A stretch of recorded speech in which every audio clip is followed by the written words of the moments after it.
Hey everyone, welcome back to CDY Blackout, your home for music, movies, and more. I'm your host, Max Bowen. In this episode, I'm chatting with Julie and David Bulitt for their new book, The 5 Core Conversations for Couples, released very appropriately on Valentine's Day. Now, this interview is actually from an Instagram live feed that we did on Valentine's Day. So if you catch any references to this being like a live show or that we're talking on Valentine's Day, that is why you hear that. In this interview, we talk a lot about the 5 core conversations, which include things like a healthy work-life balance, clear communication, and the importance of sex. Sit back, relax, and enjoy. I have like a million questions because these kinds of books come out all the time. Everyone's got their like advice for couples. What led the two of you to decide that this had to happen, that like this book had to happen? So let's start with the difference between our book and what you see on all the shelves in bookstores and on Amazon and so forth. That works? There's the initial difference is that I've been a divorce lawyer for 33 years. Sure. And she's been a family therapist for 30 years. So she works with couples, and if things go south, oftentimes they find their way, not those particular people, but they find their way, to my office. And what we sort of found over the last, I want to say within the last 5 years or so, what started connecting for me was that we were having similar discussions with people, but from a different standpoint, right? So she's working with them to get to stay together. I'm talking to somebody about how they're going to break up. But the topics and the issues and the problems and the concerns, there was a common thread that ran through our discussions. So that led to this sort of hatching of the idea for this book. Very cool. Very cool. Yeah. These 5 core conversations, they deal with a number of different subjects: work-life balance, financials, a strong sex life, which I don't hear that a lot, actually. Mostly they talk about communication, listening, and those are actually in there too.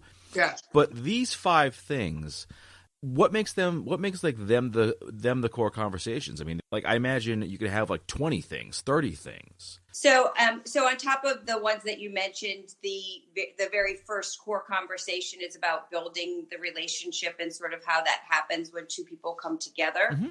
And there's a lot of, obviously, stuff. Usually the stuff in the beginning of a relationship is new and pretty, and we address, sort of looking, past that, sort of the maintenance kind of thing. So building and filling is our first core conversation. And then sort of at the end of the conversations, we talk a lot about balance. How do you keep yourself, like me, Julie Bulitt? And then how do you keep yourself as a couple as well? And, we feel from our personal relationship and other relationships we've seen that that's a really important piece, that people don't just identify as like a mom or a wife, that they really need to work hard on keeping, the girlfriends around or the hobbies and interests and those kinds of things. Yeah, one of the chapters in the book, and that's actually the book, is that there is an I in we, as opposed to, there's no I in team, you hear in the sports world. Mm-hmm. Well, there is an I in we from a couple's perspective. And so we sort of, we deal with that in a couple of different ways throughout the book, actually. Yeah. Yeah. So that sort of embraces, and then the parenting piece, the financial piece, the sex piece, those are just very common areas that people often struggle with and really need to work on, and that can, sort of bring a couple down, so to speak. I definitely agree with you there, because like I myself have a hard time with the balance. I work like all the time, basically. It kind of like consumes my time. So I definitely myself have been kind of pushing to try and say, okay, we got to do more stuff. We got to, see our friends, see our family, and so forth. Mm-hmm. How hard is it, though, if you have someone who is really focused entirely on the work? Really difficult. That's, I see a ton of couples that really struggle with that, and people that, struggle with that. A lot of people identify themselves, through work. Their identity is really wrapped up. And we could just kind of throw this out there, but the technology has made the work piece even more complicated. Right. Very few people work 9 to 5 and leave the office and leave everything at home. And we're always on. I mean, technology is great. Here we are with technology. We wouldn't be talking Valentine's Day and you got your headphones on. Right, Yep. exactly.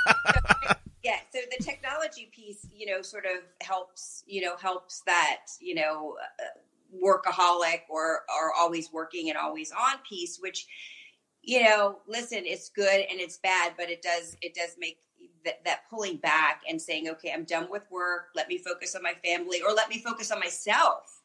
And then what happens is then you fast forward after a relationship has started to pull apart, and so this dovetails into what I was saying before. So that person who hasn't been able to separate his or her work life, now kids are grown, right?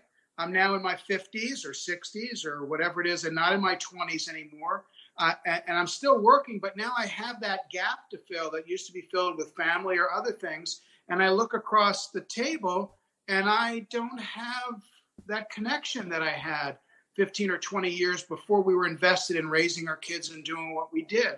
And so oftentimes what I will see is that people who just because of sheer neglect or laziness, for lack of better words, they just sort of come apart. And then when the time is more there, when they don't have to work as hard to make the time because it's there for them, there's nothing to do. Yeah. And oftentimes those folks, that's what I hear a lot, is that we got along great when we were raising our kids. We did things together, but now, he does this and I do that. And we just don't have that much in common. Yeah. And a lot of that is because they just let it go. It sounds like they're almost hitting like a reset point where they're kind of back to where they were when they first started dating before they had the kids. The kids are growing up, they're out of the house, and all of a sudden you get this time. It's like, well, but what do we do now? That's right. Yeah. Right. And if you didn't take care of yourself, like the self-care piece, making sure that you're, paying attention to your health and mental health and physical health. And then if you didn't pay attention to your sort of health as a couple, you can be in a lot of trouble. So, we've always, even when the kids were little, we have 4 daughters. We were busy, both working and raising kids. And we always really made sure that we had some kind of time during the week, whether it was an official date night where we got a babysitter, or it was we put the kids to bed and played a board game or just had a conversation, a drink together, whatever it was.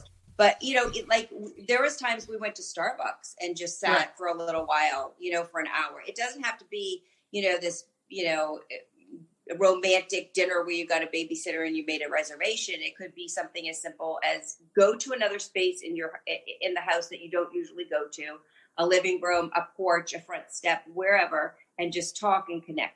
What would you say are some of like the warning signs when a relationship is kind of like getting rocky, when things are like heading towards a bad place? I mean, obviously fighting, tension, silence. Yeah. And, there's when complacency sets in and you just don't care anymore, that's almost worse than the fighting piece.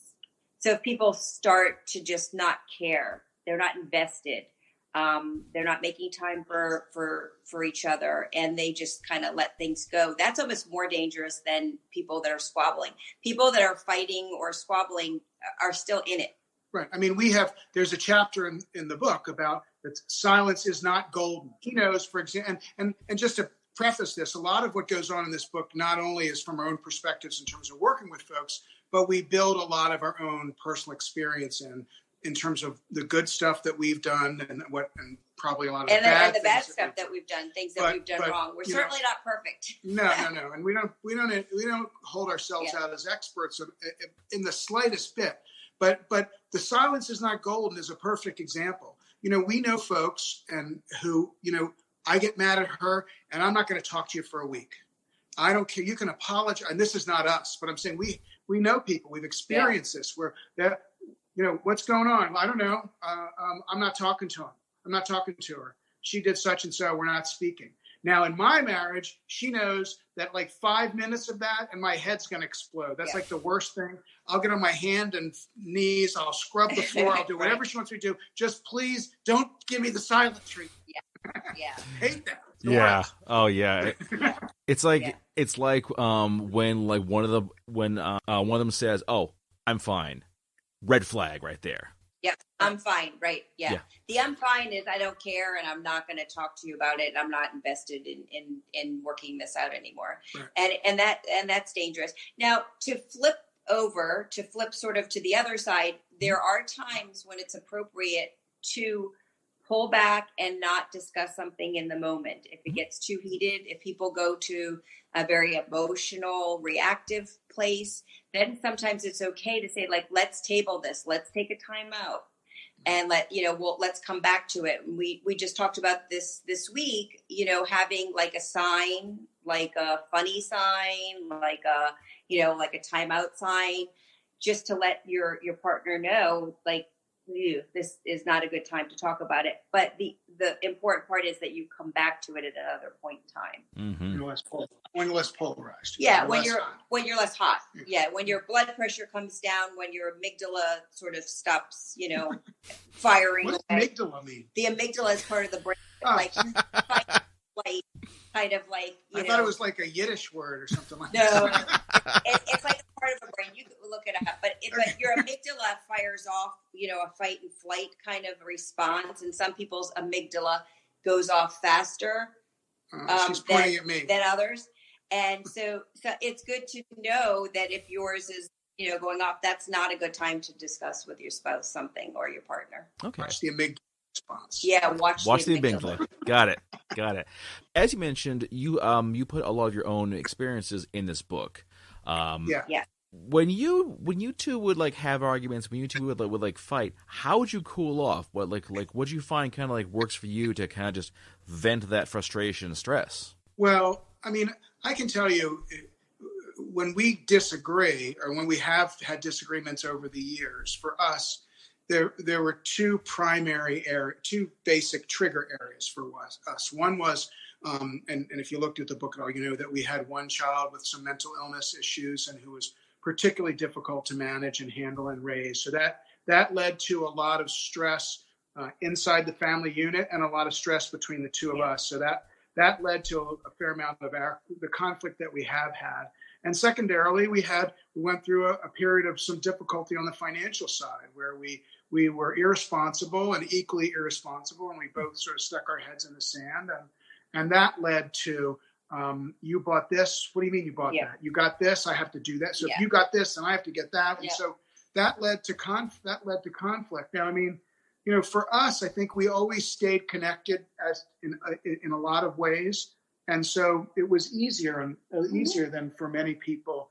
We're both talkers. I mean, that's what we do for a living. We both talk to people, so it's easier probably for us to have conversations than other people. Right.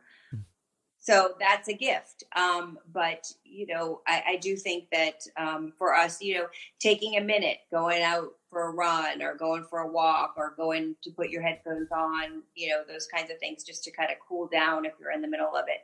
And then there's another chapter that says if what you're going to say doesn't... That's another one of my favorites. Yeah. If what you're going to say doesn't matter, don't say it. Yeah. Now, we've been married 33 years. I make the joke that it took me like 31 years to figure that out. So if what you're about to say isn't going to make any difference, you just sort of say it to yourself. I just sort of said it to them and then move on. And that's sort of half joking thing. Yeah. But it does work. Yeah. So for instance, I usually do the grocery shopping and he likes fruit. I don't really like fruit. I don't eat fruit. I don't know fruit. I buy it for him. And lots of times I do a really crappy job picking up fruit. Okay. So I come home and he'll look at, there's an apple that has a dent on it. There's some strawberries that are fuzzy, whatever. So I honestly just do my best. I pick it out. And then I got to the point where I was like, you know what?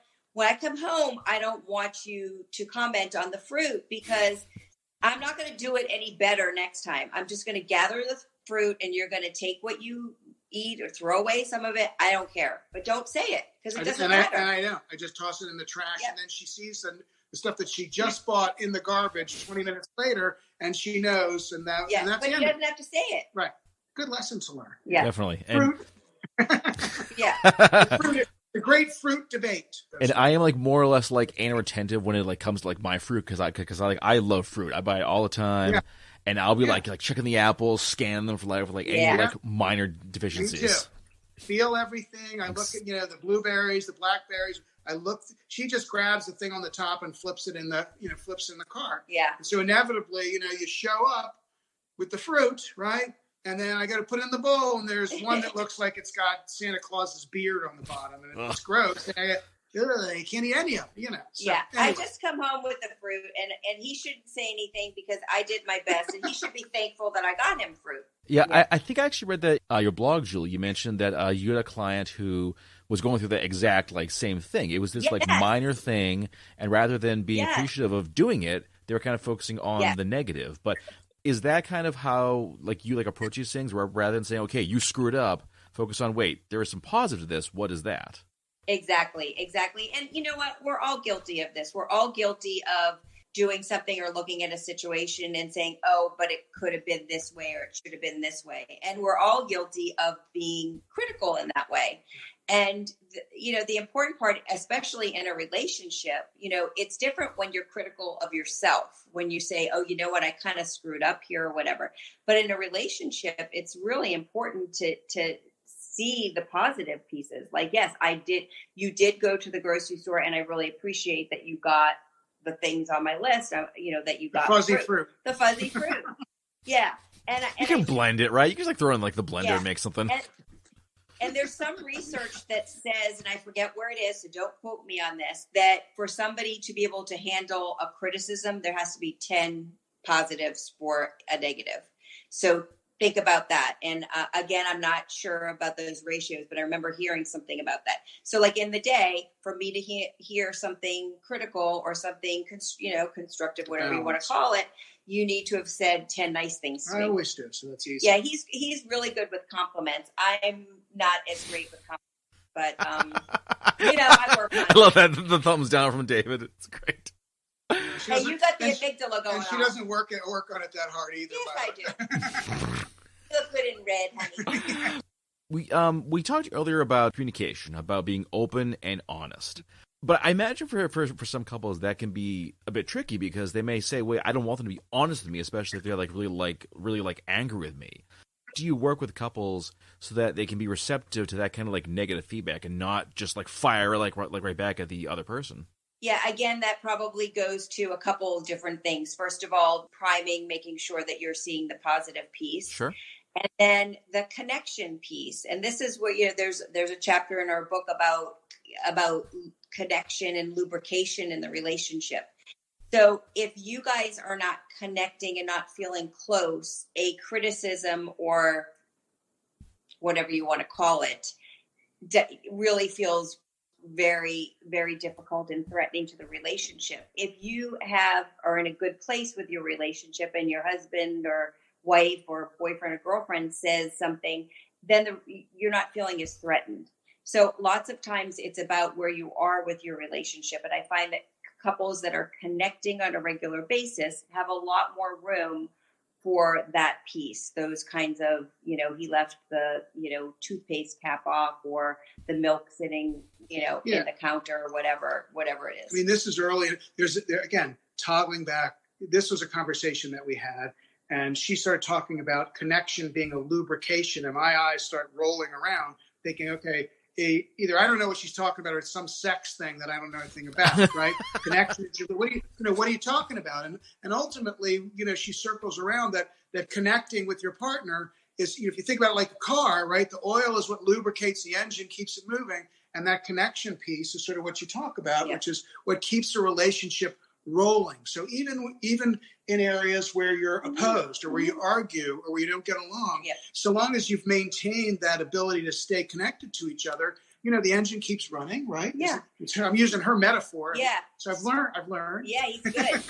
Yeah. And when I have couples come into my office, that's one of the things when they're fighting constantly, I'll say, okay, you guys need to have a date night. You need to, really get some quality time. And I find that 90% of the time, if people take the time to connect, some of those things, whether they're, criticisms or just feelings of criticism are are much easier to handle in the relationship. I mean, that term is thrown around, all the time. You watch an episode of The Bachelor, right? And everybody talks about, I made a connection with Bill, and there are 2 minutes of screen time by the pool kind of a thing.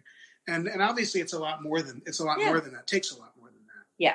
In real life, for the rest of us who aren't in some mansion in the Hollywood Hills trying to make it with a bachelor. Yeah. Getting the key to the fantasy suite. Yeah, getting the key to the fantasy suite. Right.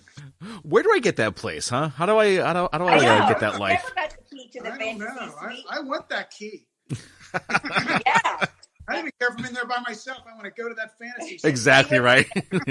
I just want to go there by myself, hang out, and watch the movies. That's it. I don't want to have anyone else with me. Just want to go in and see what it's like. Yeah. They probably have food and drinks. Yeah, seriously. Nice view. I mean, it's got to be good. Clean Definitely. sheets, though. You want clean sheets. Yeah, there's that. Oh, geez. Yeah, that's a good point, actually. Yeah, you don't want to be there if someone else has been there. No. Okay, moving on. Yeah. Moving on. Let's talk about sex, actually, because I know that this is one of the 5 C's in this book. What role does this play in keeping the relationship good?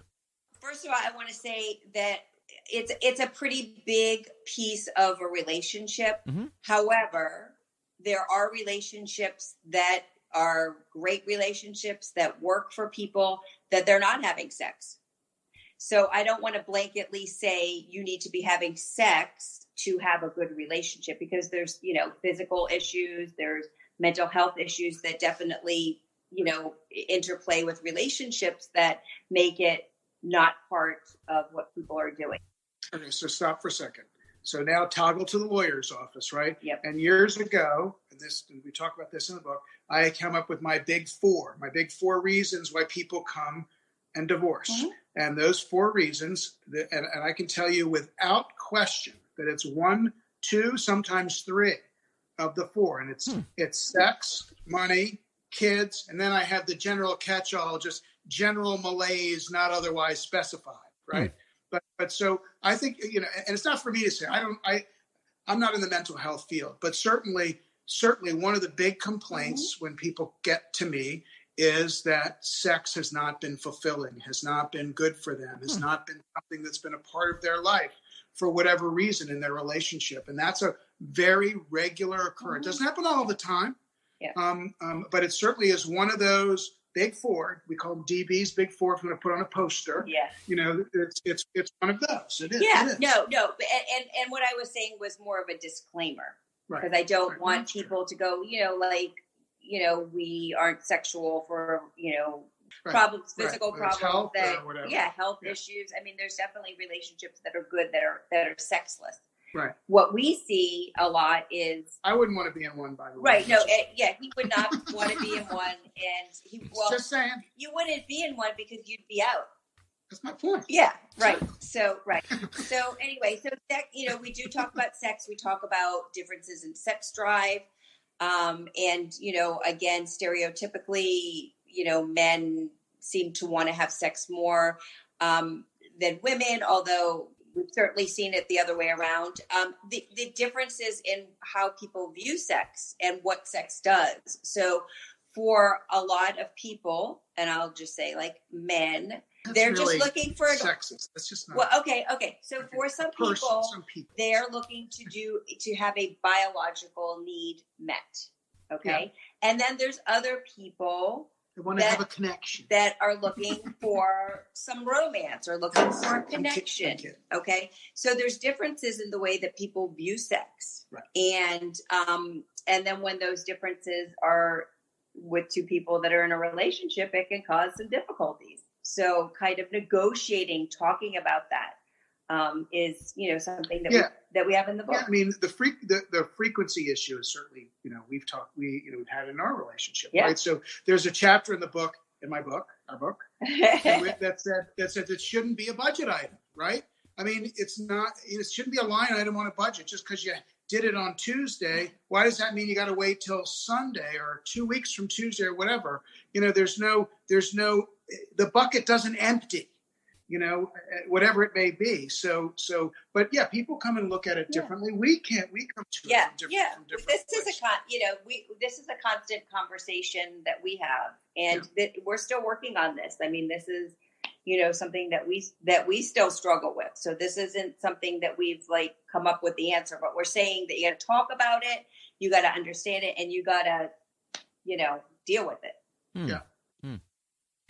I feel like this is something that most people wouldn't like think of when they think of, okay, what's wrong if they try and like self like diagnose what's wrong with like our relationship.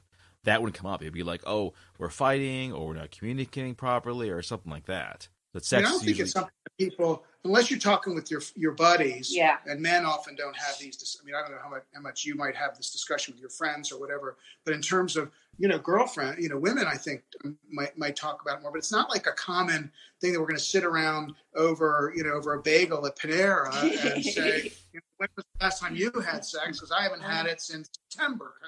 It's more about kids and other stuff, I think, more often. So people don't talk about this. Yeah. And lots of times when I sit down with people, I'm sort of surprised at how long it's been or how they haven't been having sex. And sometimes it will be years. And I'll be like, wow. And it's a tough one. It's, sex is control. Sex is power. Sex has so many different meanings besides sex. So it definitely comes into the relationship a lot. I mean, some people, crave that sort of touch, whether it's sexual or whether it isn't. I mean, for us, to get her to, to get her to hug or that kind of, it's just not in her nature. Right. And for me, I'm grabbing her, I'm holding her. He's much more touchy. And in fact, my mom apologized for the compliment piece and also the physical piece, because my mom is Bostonian. She's very reserved, and she's not very physical, and compliments don't come freely. So she apologized for that. So it's your mom's fault. It's my mom's fault. I'll blame an 80-year-old woman. It's her that fault. works. Yeah, that works. No, but like how you were raised and those kinds of things. Sure, definitely. Absolutely. Look at you with your hand around me. That's so sweet. Yeah. Aww. She's like cringing, but she's right. Yeah. Very comfortable. I love just because it's Valentine's Day. That is the only reason. Nice. Got my red shirt on and everything. Yeah, I'm trying to be nice here. Valentine's Day is like the one day of the year where you have to do so much more because everything else just doesn't count. Even though like the rest of the year you're totally awesome at it. Day or whatever you do, it seems to me that every day should kind of be Valentine's Day to a certain degree. I mean, you're not going to have every day where you're getting dressed to go out to dinner, or you're making sure that you do something special in terms of buying something or taking or going out someplace. But I mean, you made an investment in this person, it seems to me, and that's what crosses my mind when I talk to people in my office. There was an investment that was made, and you gotta. You ought to spend some time seeing if you can make that investment grow and work. And some people don't spend enough time. Some people spend probably too much time because it's just not going to work. But we don't think we don't get a big to do over Valentine's Day. I didn't even get him a gift. He got me a sweater that I picked out for myself. We wear our red Chucks. That's pretty much as far as we get. We have some red Chuck tail. Red Chuck tail. Yeah. But no, that's our big celebration. We don't really do. We've never been really into Valentine's Day that much. I mean, it's nice. It's a reason to do something, but it doesn't mean you don't do stuff the other days. Yeah, no, you have to make sure you do it regularly. For me, one of the things I look forward to, and we, almost every night during the week, there's some nights that we miss or we don't do it. Almost every night during the week, and listen, it's easier now, right? I got my youngest kid's 22 years old. It's not as easy when you've got little kids at home who are draining you and taking you, and you have to run to soccer and homework and everything like that. So that's a given. It's easier, I think, if you've survived all of that and you've done well, but still to make the time. I look forward. I sit on the couch. I pour myself a little bit of whiskey. We chit chat, or we watch Larry David or whatever it is we're watching on that particular night. Watch a little TV together, talk about stuff. I make a joke because she gets her news from Facebook, and she makes jokes about me. But I look forward to that. Yeah, and then just to kind of scroll back, when we had little kids, we would be in the kitchen making peanut butter and jelly sandwiches together. Yeah. I mean, that, it was like, it was different kinds of connection and different kinds of things that we did. But, neither one of us would sit down while the other one was still working, whether it was cleaning up the kitchen, packing lunches for the next day. We would always be in there together doing whatever needed to be done. He does all the laundry. He would, that's important that you're sharing, that one person isn't doing everything. Sexy when I do socks. I love when he does laundry. I love it. I do. Really? Yeah. Yeah. No, it's good. So I do laundry 6 times a week. He's really good at it. He's much better at it than I am. He hangs up everything and he's good. Oh, yeah. He's good. I can't fix a damn thing, but laundry I can. Excellent. The manual labor I'm good at, but don't ask me to figure out how to put something together. I'll be there for 3 weeks. Yeah, you're lucky. You're lucky we made it on this Instagram. And I can follow directions, which is why we made it without any problem. Yeah. There we go. All right, David, a question for you. So, as mentioned earlier, you work as a divorce attorney. Is it easy to recognize when a relationship has kind of hit its end, when it's time to just call it's done, or is that kind of like a murky area? So when oftentimes people come to see me for the first time, and sometimes folks are still living together and they're exploring what their options might be if things don't work out. It might be at different stages of their relationship, of their marriage. Their kids are young, or their kids are grown, or somewhere in between, or they don't have kids, whatever it is. But what I always encourage people to try to go back and either try counseling or whatever it is, whether it's marriage counseling, whether it's with a therapist, whether it's religious-based, faith-based counseling. But yeah, the answer is probably 95% of the time I know when they're done, because I can see it in how people are talking to me and how they talk about their spouse and how they talk about their life and so forth. And oftentimes what you see threads of anger, or you see threads of even more than that, disappointment and sadness. And when you see a lot of that, that's when I know, whether either they're calling me to hire me after they leave, or they're calling somebody else who does what I do. Think about what you do day to day, right? And stories that you cover, or things that you do. There's probably times when you can say, okay, I know this, or I know this is going to happen, or I know that happened. It's that same kind of intuition that comes from talking to people day after day after day for 33 years. Now, this I know is your first book. This is like your debut novel, your first foray into the writing world. How'd you go about writing this together? Did you each take different chapters? Did you kind of work on them simultaneously? Funny story. I'm a terrible writer. I've never been good at spelling. I'm pretty sure I have a reading disability, so comprehension and writing just are, not good for me. When I was younger, when I was in college and graduate school, my dad proofed my papers. And then when I got married, he proofed my papers. And so I can't write at all. I'm a terrible writer, seriously. So the process for this book is I have a lot of great ideas. I'm very creative, and that's, more where my attributes are. So I would write something down. Well, I would start to tell him about it, and then he would say, "Don't tell me about this. I'm never going to remember. Write it down." So I would go to my computer and write some mashed up thing that would never get published in a million years. And I would send it to him, and then he would take it, add to it. And we've been together so long, he kind of knows where I'm trying to go, and he's able to make sense of my bad writing. And the process really worked out very well. And we call it the Rumpelstiltskin. Yeah. He takes the straw that I have and he turns it into gold. Yeah, I mean, so we'd have these ideas, or we'd have these conversations, or in her, follow her up. So she'd have this discussion that we had where she'd come up with some strange metaphor. Costco. There's a chapter in the book about relationships that has to do with an incident that she had in Costco. Yeah. And so I'm like, what in the hell are you talking about? And so I'm reading this. It makes no sense to me. And then we get on the phone, if we're not in the same place, or we're sitting down, we're talking. and I'm listening to her, and she's talking, I'm answering, and those conversations are what makes up, or that particular case, that incident that happened to her in Costco, which does have an interesting moral to it. Yes. Shows up in the book, just as a chapter called Costco. Yeah.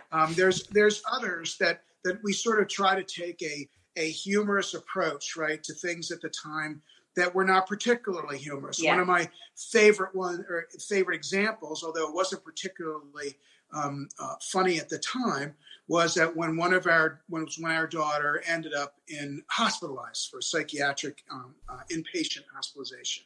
And I don't know, in your neighborhood, if you have somebody across the street, or maybe someone had a heart attack, or someone broke their leg, or their kid has the tonsils, or whatever the case may be, and everybody's running over, right, with dinner and with food, and what can we do? How can we help? That kind of a thing. Nothing. Not a soul. So the joke is not even as much as a Happy Meal. We didn't get a chicken McNugget. And so the joke is, no one brings you food when your kid's in the psych ward, and so, but that was, talking back to your question, that was a we try to take a sort of a humorous approach to it here, but that was an ongoing discussion that we had 10 or so years ago, whenever this happened. Yeah. And we use humor in our relationship all the time. Sometimes inappropriate. You can talk to our friends. They will say that we're very inappropriate sometimes. But honestly, that's how we've gotten through a lot of difficult situations. And for us, it's worked. Yeah. We were always, to follow that same line, we were always the family on the block that didn't get invited to the Super Bowl party. And so a lot, when we talk in the parenting stuff, and again, some of it is personal for us, but it goes beyond us, because when you're, as a couple, trying to work through, whether it's one of your children has an issue or whatever it may be. So in that particular instance, we found ourselves often focused on, how to help this daughter of ours, but lost track, I think, some of the residual impact that it had on our other kids. And so we talk a lot about that during some of the sections of the parenting, which is, and it's not a blame thing. We don't blame our kid. We don't blame anybody, but it definitely is and families have issues, right? Mm-hmm. How do they stay together through this kind of a thing? Mm-hmm. And so not only do we share the lawyer therapist piece, but we also share personally, how do we get through, our particular difficulties, which might not be yours, but maybe how we did it might help someone in terms of how they're looking or how they're attacking with their spouse or their significant other, their own issues inside their family. Okay. So that went a little beyond your question. No, it's good. It's good. The run-on sentence. Yeah, but and that's really what the book is. The book is not only observational, things that we've seen, but it also comes back to things that we've done and observed and handled in our own relationship. And that's why we say, this is not the love lab, right? We're not scientists, so that you are more than I am. Yeah. This is not us studying, sending out surveys, things like that. This is what we see every day at work, and this is what we lived through 30 plus years of being together. And that's what gave birth to this book. After 30 plus years together, do you think you got it? If you ever think you got it, you're in big trouble. I think, as we've discussed, it's certainly easier now. We don't have the everyday stress of, raising kids, and our work schedules are pretty flexible, and our life is definitely a little bit easier now, but I definitely don't think we've got it. There's always going to be challenges, always. So yeah, it's a continuous thing. And, I talk about, I have a lot of challenges with her. She doesn't have any with me. Yeah, right.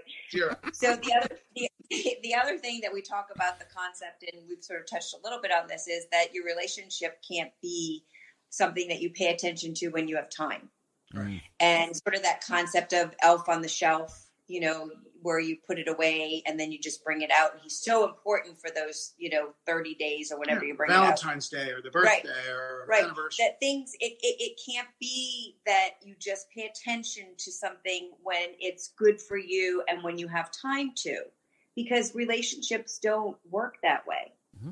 So it has to be a consistency piece. And then, I have my three. He has his why people get divorced, but I have the three kind of pieces of a relationship, which are connection, consistency, and conversations. And those things happening in a relationship are really important and really helpful. And we're also really excited that we are going to be doing a podcast. We don't know how it's going to go, but we're going to give it a try. It's going to be called Staying a Couple with the Bulitts. And we're going to try our hand at that. We're hopefully soon. Hopefully won't screw that up.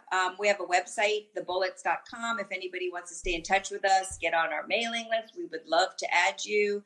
And we're on social media at the Bulitts, Facebook, Instagram, Twitter. And YouTube. Yeah. And we'll be at Nashville in March. We have a big bash down in Nashville in March. That's also on our website. That if folks want to come, all they got to do is reach out to us and we can get the information to them. I actually had some people tell me they would go to Nashville just to come, just to go to Nashville. Just go to Nashville and spend 10 minutes with us and then go back to Rob. Yeah. And then people go, oh, Nashville, that's fun. Nashville's great. Yeah. We got a few things down the Eastern Shore, the Mid-Atlantic and the Delaware region this summer, and lots of things in the works. But all that is going to go up pretty promptly on our website if folks are interested at all. The book, is available for order on Amazon, Barnes & Noble, all e-platforms. It's also, if you go to your local bookstore, we're big proponents and believers in independent bookstores. Yes. If they don't have it, they can get it. So if you go in, you ask for it, they don't have it, they can get it for you. And you're supporting a local business, not a big giant conglomerate. So we love the small bookstores, the small bookshops, and we want to try to support small business as best as we can. And all news relative to us, and as Julie said, the podcast will be coming soon called Staying a Couple with the Bulitts. We're all over social media at the Bulitts, Facebook, Instagram, Twitter, and YouTube. Excellent. Well, and feel free to reach out if you have any questions or note. Comments. We really love and try to, answer things and get back to people pretty quickly. And we also love to do book clubs, just in case you want to do a book club and want to read the book. We do book clubs where we'll come to you if it's not terribly far. We do book clubs via Skype or FaceTime. Yep. Anytime, day or night, we love book clubs. They're the best. Yeah. Nice. All right. Well, guys, thank you so much. This has been awesome. And congratulations on the book. This is so cool.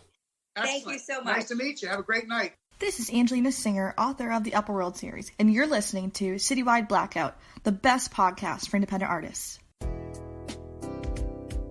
All right, everyone, that brings this episode to a close. Big thanks to Julie and David Bulitt for talking to me, and to the fine folks at JKS Communications, Books Forward PR, as they're the ones who put the whole thing together. You can listen to the show on Podbean, Spotify, Apple Podcasts, TuneIn, and every Saturday at 10 p.m. on Boston Free Radio. Follow me on Facebook under Citywide Blackout, Twitter, Instagram, Citywide Max, and you can check more out at citywideblackout.blogspot.com. Keep those ears open.